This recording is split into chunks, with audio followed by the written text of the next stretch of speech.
Well, thank you so much for coming on this show. I'm so excited to chat with you, not only because I think you have so much amazing insight to share, but also because we're good friends. And so it's always fun to get to just take this time to really chat as friends as well. So thank you. No, thank you so much for inviting me on and congratulations. This is a huge project and you're doing so well with it. So I'm happy to be a part of it. Oh my gosh. Well, thank you so much. You're so kind.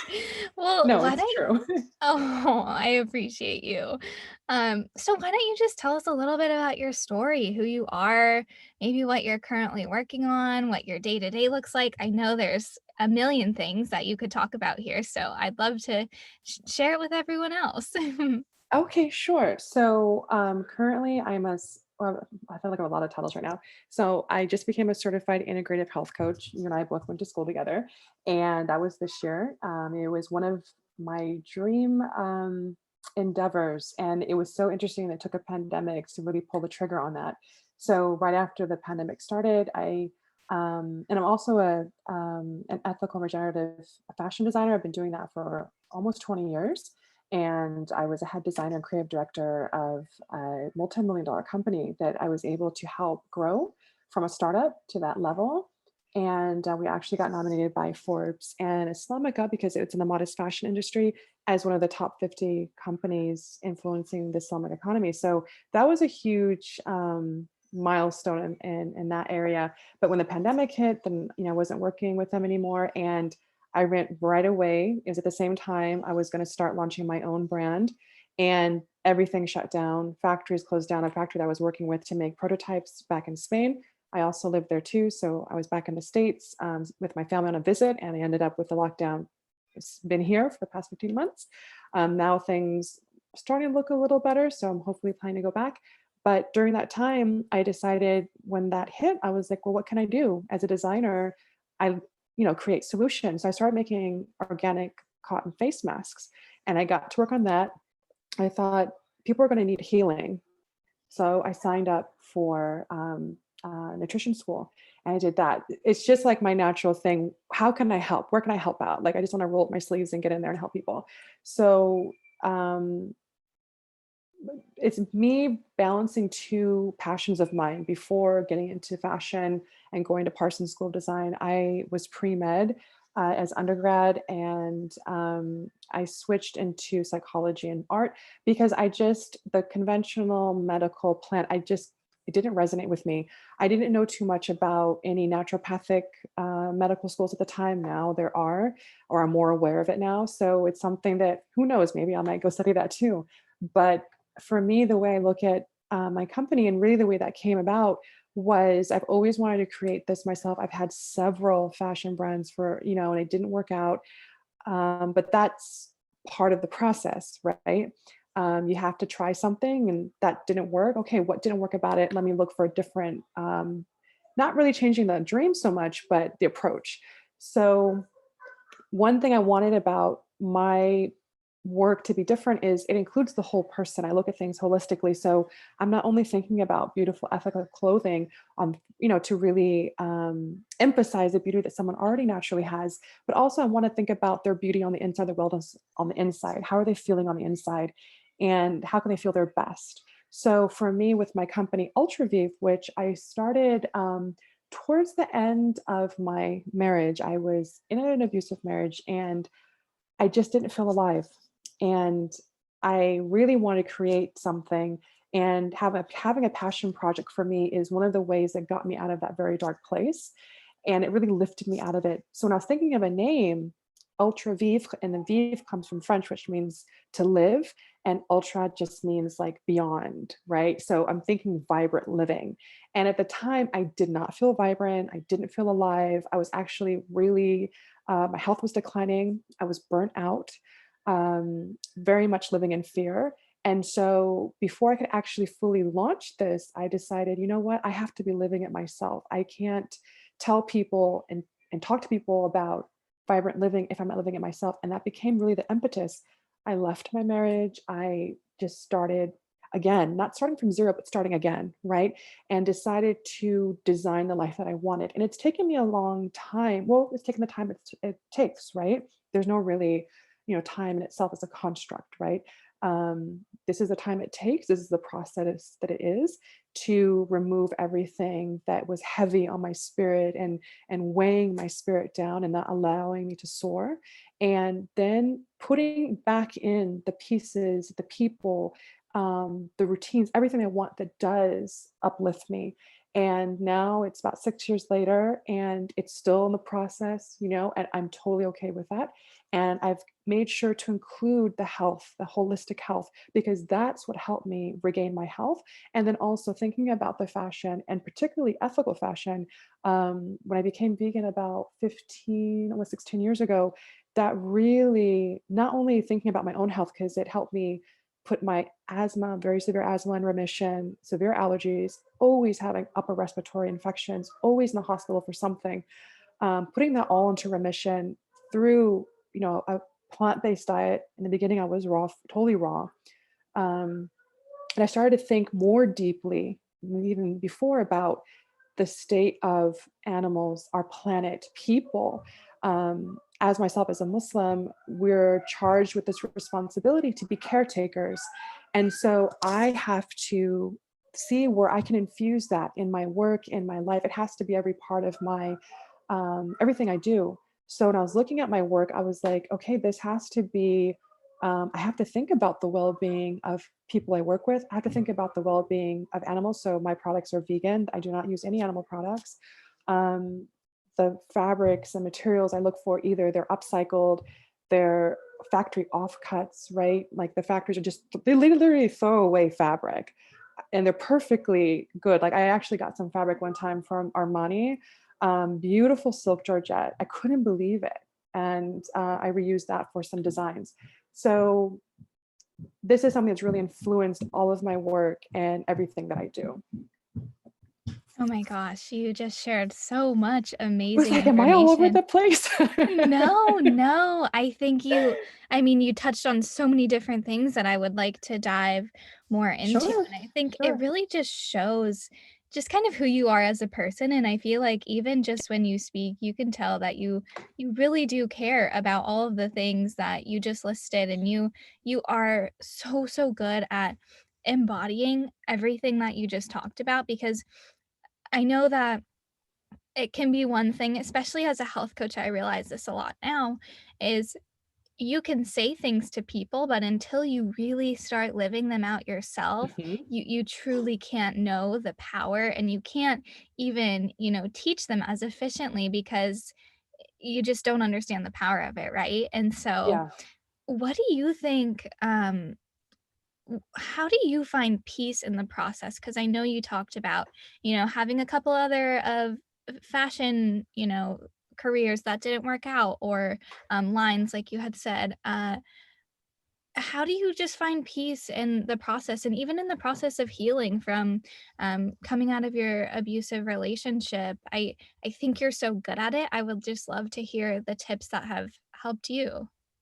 Well, I'll definitely say it's definitely a journey and a process, because I'm definitely not the same person I was 15 years ago, 20 years ago when I was in college. It was about developing an awareness of self. And any time where, I mean, these things used to really affect me hard, like being rejected constantly, with whether it was a personal relationship, whether it was professional, trying to approach all these stores, trying to, especially when I was just out of fashion school. And this was actually the time I got out of fashion school, was right after 9/11. So being a Muslim woman, a visibly Muslim woman who wears the hijab, the headscarf, I got denied from jobs all the time.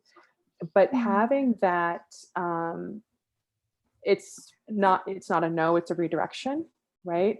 And it takes a lot of inner work to not take it personally, not to look at it as like, because this is a no or this didn't work out, there's something wrong with me, right?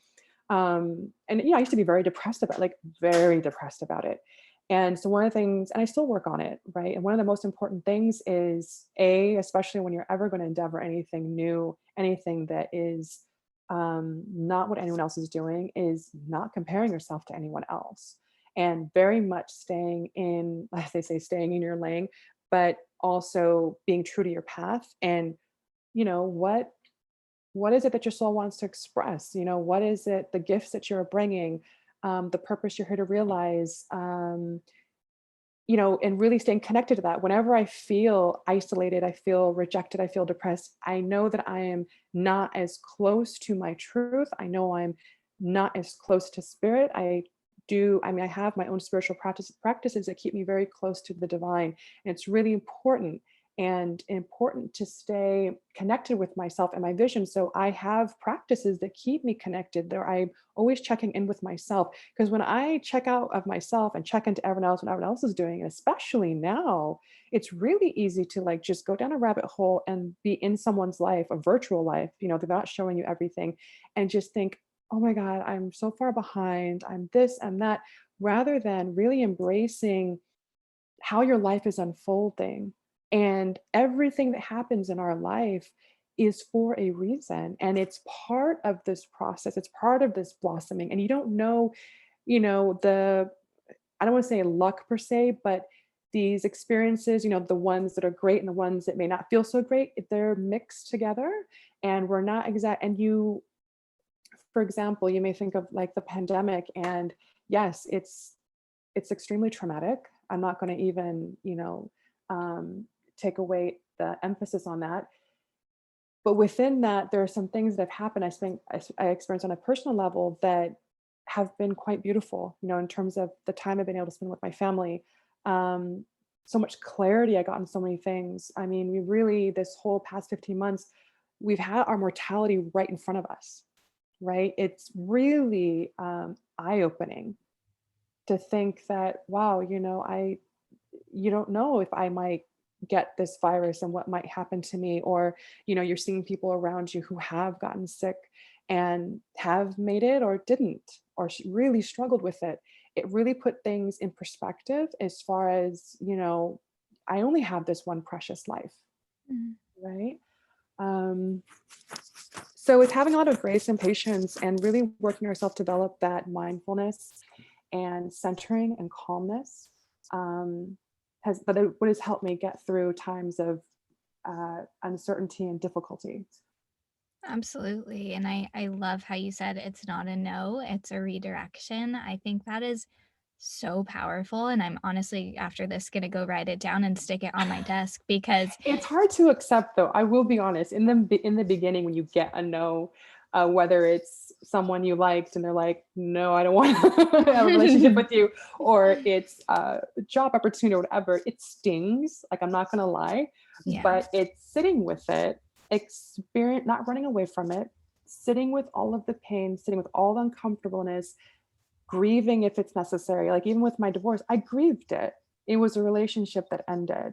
It was one that I invested an enormous amount of emotion and energy and time, and I had to grieve it. And then it gave this sense of completion, right? I gave those emotions came out so that it could make space for new energy to come in and to feel something different. Me to avoiding it would just prolong that process. Yeah, absolutely. Do you have any tips for how to kind of sit with something and let it, have its time and its space and then move on from it? Because I know I remember one time you did a meditation on the wellness factor Mhm, and I think you had us cut some kind of a cord. mhm. Um, could you go through that maybe a little bit and just Yeah. talk about maybe some other ways that you are able to kind of acknowledge that something bad has happened or something unfortunate and how to kind of know when to put it in the past and move forward? I mean, one of the ways is, I mean, how are you feeling? Is this something that's uplifting for you? Right? Is this benefiting your well-being? And we all know deep down when something is not, but we just don't want to accept it or see it. Like, for example, I'll give an example of my marriage. I knew, but I didn't believe in myself enough. I didn't have the courage enough to leave it because it was something I really wanted. I wanted to be in a relationship. I wanted to have a support loving partner that I didn't have. I wanted to be a mother. Um, And it was really hard to, and at the time I was, towards the end of the marriage, I was, 37, right? So it's like, Mm, oh man, like to start this all over again, this process all over again, and I would just really, I was like, oh, it's gonna be so much harder, all these imaginations in my head, right? So one of the first things is, that's again staying and connect. When you're really in tune with yourself, you pick up on these things much quicker. I took a really long time to take action on it. Well, the one you mentioned about the cord cutting, that's something that, the practice I did after leaving. And so one of the really important things is community. I could not have done this without my family. I am literally blessed to have the family that I have, that they're an embodiment of holding space. They mm, let me and everything had to come out, and it was crazy. I'm not kidding. I mean, you're talking about someone who's literally broken down, who was burnt out, who, when I went to see my clinical psychologist, she diagnosed me with multiple PTSD. So anyone who goes through abuse and it's repetitive, they're in situations of intense conflict. It's repetitive. It's multiple. It's not just a one-time thing. mm, Um, Someone at the time, I had thoughts of ending my life. I had so mm, much pain. I just couldn't bear it anymore. So this is where I was at. And it was very scary. I thought I was losing my mind. It was intense to have mm, my family just create this circle of love around me and let me be like, I could be in the kitchen, like just cutting some vegetables for dinner, and all of a sudden I just have an episode and I'm screaming and I'm yelling and I'm crying and I'm falling apart. They just came and then just, hold me and never judging me, never, and then I get it out. It's like basically these negative emotions, or literally cause me pain, had to come out. So that's the thing. If have community, family, friends who can do that for you, if you have to, you know, have a therapist, I really encourage people to even seek professional help as well, especially in situations like this, and just accept, okay, this is a process, right? This, I'm going to have to go through this, and it takes the time that it takes. You have to go through. It's like getting through that storm. It does pass. It mm, does pass, but I don't really focus on the time it takes. At the time of letting this pass through me, going through it, I was also journaling. So taking note of how I'm feeling, very much what's very, very helpful was a gratitude. So very important about the gratitude. I had to rewire, like literally change the neural pathways in my brain. You're living with someone who is just repeatedly tearing you down on an emotional level, on a psychological level. You have to feed your mind new thoughts. So I would have them written on my bathroom mirror. I'd have it on my phone. I'd have it everywhere you could see. New, feeding my mind healthy thoughts about myself, repeating them to myself day in, day out, every day. I have journals just full of positive thoughts that I wrote about myself, words of power, right? And then, I mean, and when you think about it, you're like, wow, that's intense. I was like, that's what it takes, right? So the journaling, and I had to get back into self care, remind myself that I know these things.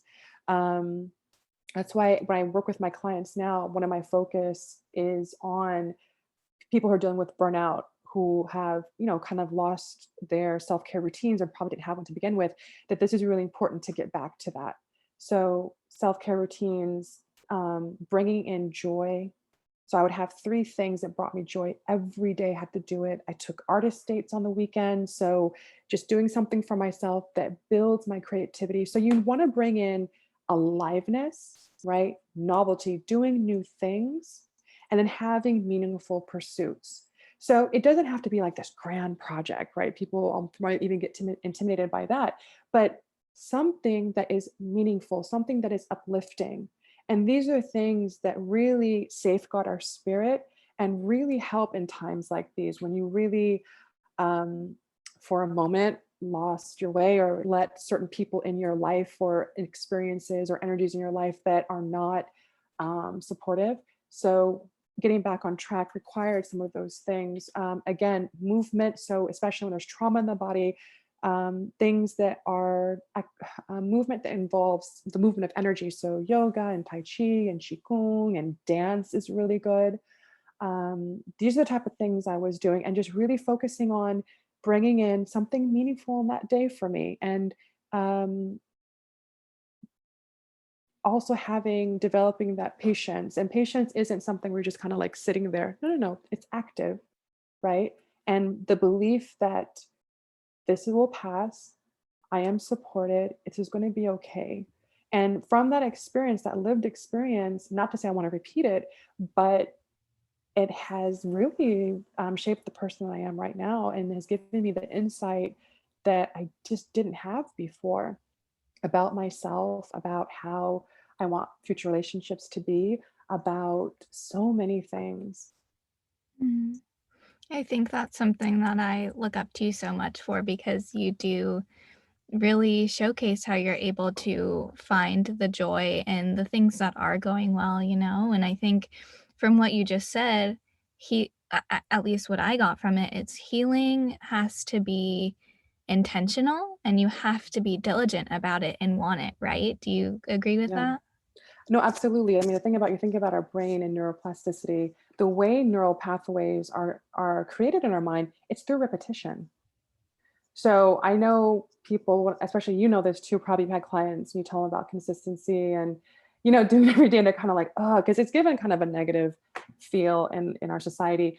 Like discipline and consistency. It sounds a lot boring and stuff like that. Discipline really is prioritizing what you want, right? It Mm, gives you freedom, right? And then consistency is this repetition. The more you do it, this neural pathway will be created. And then as you stay engaged in it, then you have this myelination that happens. So basically, think of like a cable cord, it has that plastic coating over it to protect the cables that are inside. That's the same thing with our neural pathway. So you have this myelination sheath that covers these neurons to keep it protected. And then that neural pathway, that habit is now solidified. It's a part of you now, right? So if you've been doing one thing for such a long time, in order to change that, you have to bring on a whole new habit and practice it every single day. mm.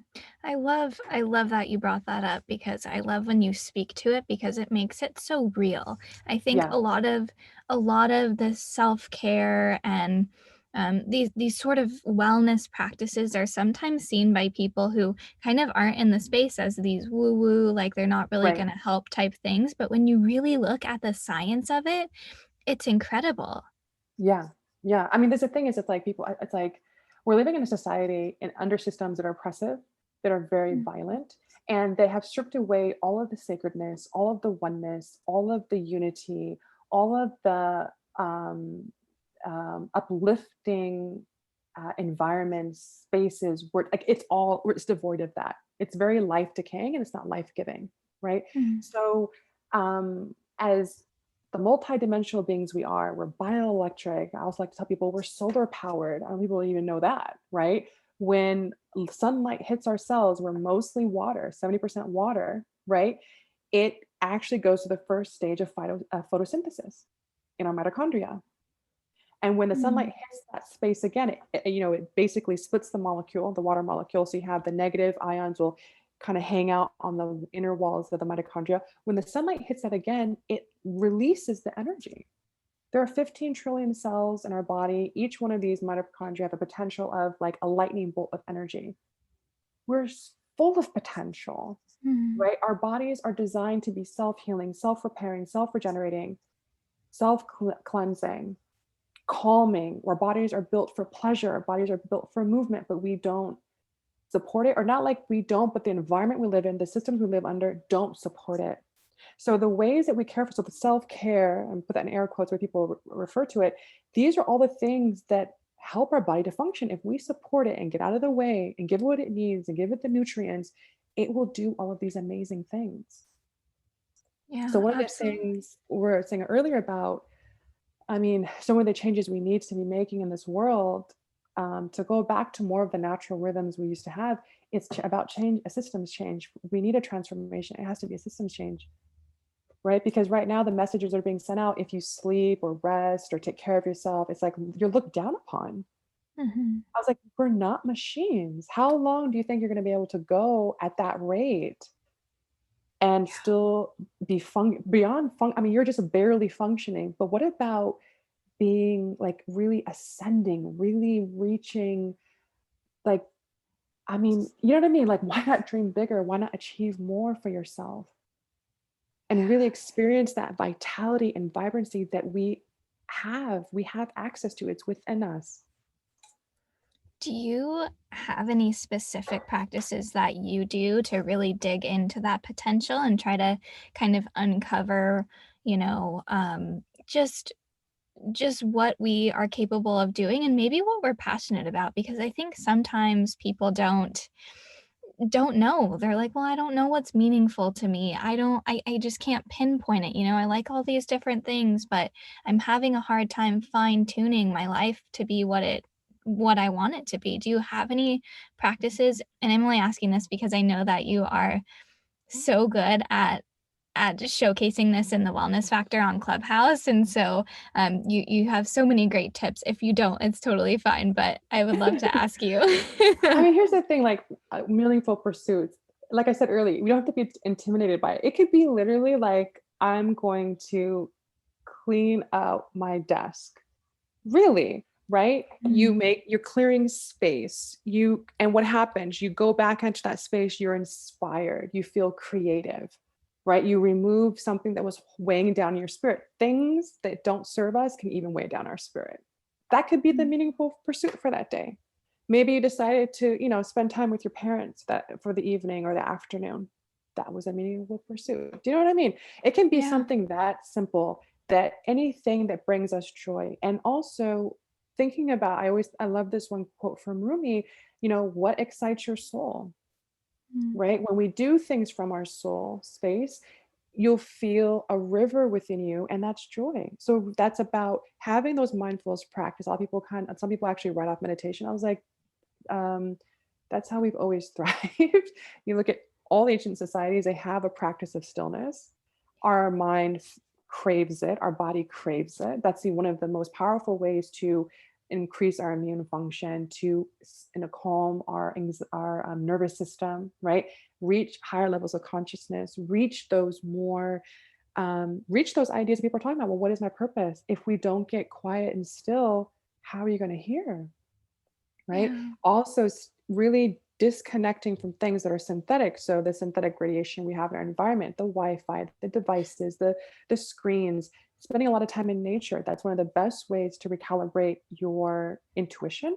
It's one of the best ways to remove all that sensory overload. I mean, go out in nature. If it's safe for you, wherever you are, you can go barefoot. Um, holding on to the trunk of a tree, taking in the energy of those negative ions from the forest, from the trees, to really bring a sense of calm to the body. That's when you go to the beach, you just feel, oh my gosh, it's like you had like the best nap ever because Mhm. your body is actually able to rest. So Rest things like is that. Yeah, rest is another one. It's one of yeah. the best meditations, actually, rest. Sun, plants, another way to fast track to really improve our mitochondrial function, which is the powerhouse of our cells. Eat plants. They go through the entire photosynthesis. You eat plants, that's going to boost your energy. Movement, like I always mentioned before, we are made for movement. So, like for example, the most mitochondria we have are in large muscle groups, and also in our heart. So, things that bring up our cardiac rhythm, that work our large muscle groups, we're going to increase our mitochondrial function and naturally have energy, right? Water, staying hydrated for that process to work, that photosynthesis to occur in our body, at least the first stage of it, there has to be water in your body to begin with, right? Mhm. Um, I like to include also fasting, so Mm. intermittent fasting is really good. I do that, and also with the Islamic fast during Ramadan. So Mhm. 1 day of Islamic fasting, which is like a dry fast, is equivalent to 2 to 3 days. Right. Mm. So this is naturally going to bring your body to a state of equilibrium. It's naturally going to remove toxins. It's going to naturally just bring your body into that happy place. Then you have journaling, you have art, bringing joy to your life. So these simple things bring that sweetness. I'm always telling people, bring sweetness and joy. That's one of the highest levels that's one of our highest vibrational states, joy. Yeah, and I So think I from also yeah. oh, go for it, go for it. No, the last thing I was going to say was, when we're in that state, we feel uplifted. So having uplifting people around you, saying up, having a lifting speech around you, uplifting pursuits, upliftment in your spaces. Doesn't you don't have to have a lot of money. With whatever you have, make it uplifting. You're going to be vibrating at this highest level. What happens? You're going to be inspired to take action. You're going to be inspired to do the things again that bring joy and put joy out in the world. That's amazing. Gosh, so much helpful information that I'm even learning from you right here, right now. I think, something that always helps me too is to think back, like when I was a child, what did I love to do? And a great Mhm. example of this was last night. I actually sat down, I put my phone away, I put it on my nightstand, wasn't, going to look at it for the rest of the night, and I started drawing, and I felt like I just lost myself in it. I was just there, and I was so present, and all of a sudden I had a little bit of a stomach ache earlier in the day. It went away, and I was just it's crazy because I haven't drawn in years, and it's like, okay, well, let's get back to that joy of what we had when we were little, because I think that really is kind of your authenticity shining through when we didn't have those Absolutely. cares and those worries. It's really your natural state, your most authentic state Mm, when we were I love children. that. And then, like, when you're talking about drawing and really losing yourself in that experience, it's flow. It's when you Mm, combine your skills with creativity, you take raw energy and you create something creative, you reach those higher levels of consciousness that way.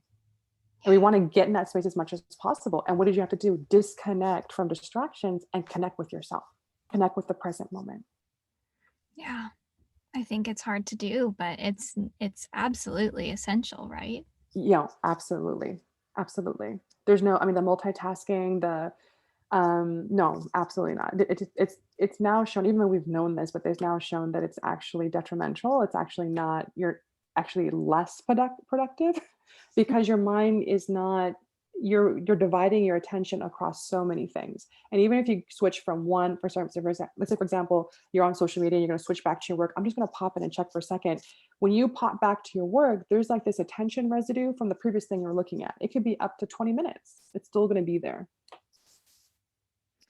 Yeah, absolutely. Absolutely. I need to hold myself to a higher standard of disconnecting, because it's important, and it makes me feel so much better. Like you said, it will make you feel better. It will make you feel more inspired, and it's truly, necessary. No, it's true. It's the hard thing because in the environment we're in, it just makes you seem like, okay, you're missing out. You absolutely need these things for your business. Like especially for us, we're entrepreneurs. We have our own businesses, and you feel like you need to be connected. I say that with air quotes to your device and to all of these platforms, and you need to constantly be present there. And I was like, if I'm constantly present there, who's going to be present in my life and living my life? Exactly. I always say you cannot show up for others unless you show up for yourself first. Absolutely, absolutely. Oh, I love that. Well, I honestly could talk to you for probably another 2 hours just about everything. So, Same. I feel like I'm gonna have to have you back on, because I wanna touch a little Oh, bit I'd more love that. on just, like, ethical and sustainable fashion, and I could also talk to Sure, you about mindfulness and self-care for literally days on end. But, I have a couple of questions that I'd like sure. to ask you. I kind of ask everyone at the end of each podcast, so they can just be super quick, informal answers. No need to think too hard about them. But what is your current favorite wellness trend? And I put that in air quotes. Could be anything. Um, I don't I don't really follow trends too much, but I will say this, I'm definitely re-embracing my wind down routine at night. So right now my biggest focus is on sleep. Ah, And yeah, so creating a mm, really attractive and a wind down routine I look forward to. So that's what I'm focusing on right now.